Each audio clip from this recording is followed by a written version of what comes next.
Let's see how pressure varies with a depth in a fluid. If you've ever been in a swimming pool, you know that the lower you get in the pool, the more pressure you experience.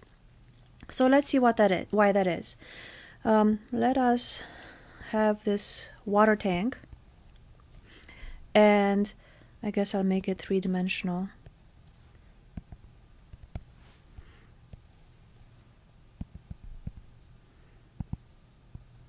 Okay, and let's say that it's filled with water.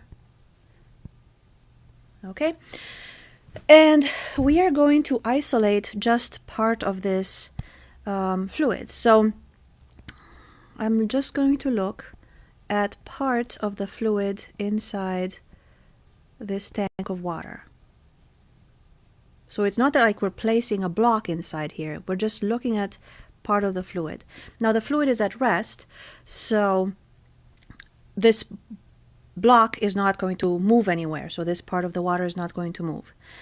Now let's say that the depth here, so this is d naught. Let's say that it's a cube, so that we have each side of the cube be h, so that's h and this is h.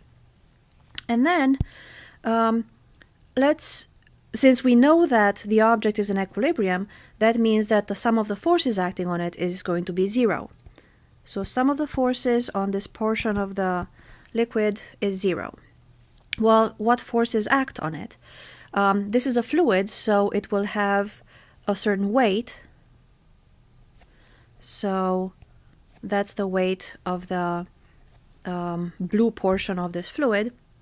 But then we also know that there will be pressure exerted at the top and at the bottom here. And you might also say, well, why is there no pressure on the sides? There is, but it's going to cancel out because this is in equilibrium. So any forces on the sides will be equal and opposite. So we're going to disregard those. So let's call the pressure here P1 and the pressure down here P2. And if you recall, pressure is defined as force over area. So that means that pressure 1, which is the pressure at the top, will be force 1 divided by area, the area at the top. So if I drew hash marks here, that's the area I'm talking about, and that's the same as the area on the bottom. So pressure 2 will be force 2 divided by area. So that also means that force 1 is pressure 1 times area, force 2 is pressure 2 times area. So now when we write sum of the forces equals 0, let's take forces going up as positive. So I'm going to have my positive y-axis going up, and the only force going up is F2. So that means that F2 minus F1 minus weight is equal to 0. So let's look back here. I said P2 is the only, was the pressure that the liquid exerts on here.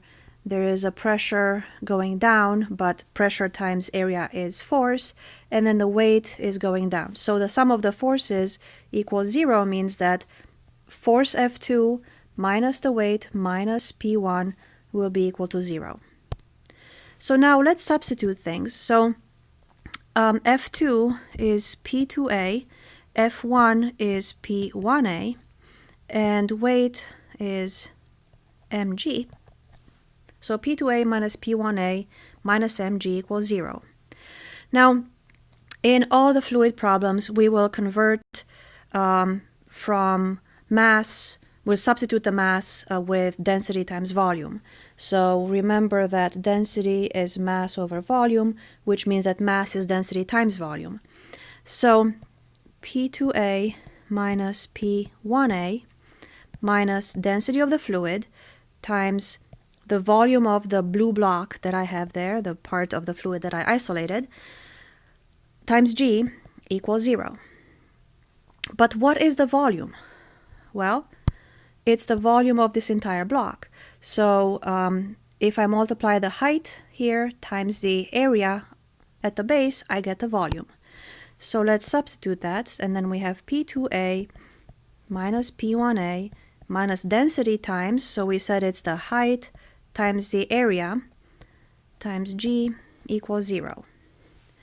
So in this equation, all the terms have the area of the base, so I can cancel those out and divide through by them. And then what I'm left with is P2 minus P1 minus rho GH equals 0. So let's rearrange this, adding P1 and rho GH to both sides, and we'll get P2 equals P1 plus rho GH. So what does that mean? P2 is the pressure down here, and our equation says that the pressure down there is P1, so it's the pressure up here, plus rho GH. And rho GH is the amount of pressure that this entire fluid between P1 and P2 exerts on that point at P2.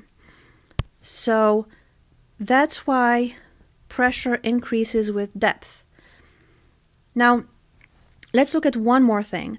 So let's say that we are just going to locate just one spot below the water surface. And let's say that this is a depth H naught below the water. Now, water is in contact with the atmosphere, so we know that there will be an atmospheric pressure exerting pressure at the top of the fluid. So we can say that the pressure at this point down here will be pressure above plus rho GH. So it's the pressure that the atmosphere exerts on the surface of the water plus the density of the fluid times G times this depth. So I will write it up here. Whoops.